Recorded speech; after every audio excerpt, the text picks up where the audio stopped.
আমি পরস্পর শুনতে পেলাম আমার জঙ্গলে নাকি এক জঙ্গলি রাজ বাস করে। সে নাকি বলছে আমাকে কর দিবে না। কোথায় আলেকজান্ডার? আদেশ করে যাবো না। এই মুহূর্তে তুই জঙ্গলে চলে যাবি। যে জঙ্গলি রাজকে ধরে আমার রাজ সিংহাসনে তুই হাজির করবে, নইলে যে তোকে আমি খতম করে ফেলবো। মহারাজ, আপনার আদেশ, আমার জান শেষ। আপনি যদি এই হুকুম না দিয়ে যদি বলতেন ওই বাংলাদেশ সুন্দরবন থেকে দুইটা বাঘ ধরে নিয়ে আসতে, আমি দুই হাতে দুইটা বাঘ আপনার দরবারে, রাজ দরবারে হাজির করতাম মহারাজ। কিন্তু আপনি ওই জঙ্গলিদের কথা স্মরণ করছেন মহারাজ। ওই জঙ্গলিদের কথা শুনলে যায় মহারাজ আমার নোটিশ মারে। হারামজাদা তুমি এই মুহূর্তে তুই জঙ্গলে চলে যাবি।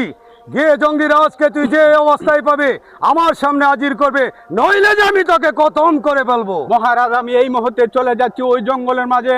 এই জঙ্গলের মাঝে নিয়ে জঙ্গলি রাজকে যেখানে যে অবস্থায় পাবো সেইখানে থেকে চুলের মুঠির ধরে আপনি এই জঙ্গলি রাজকে আপনার রাজ দরবারে হাজির করবেন। তাই করবে আলেকজান্ডার, তাই করছি কথাটা জানি মহারাজ, মনে তাই করছি। থাকে।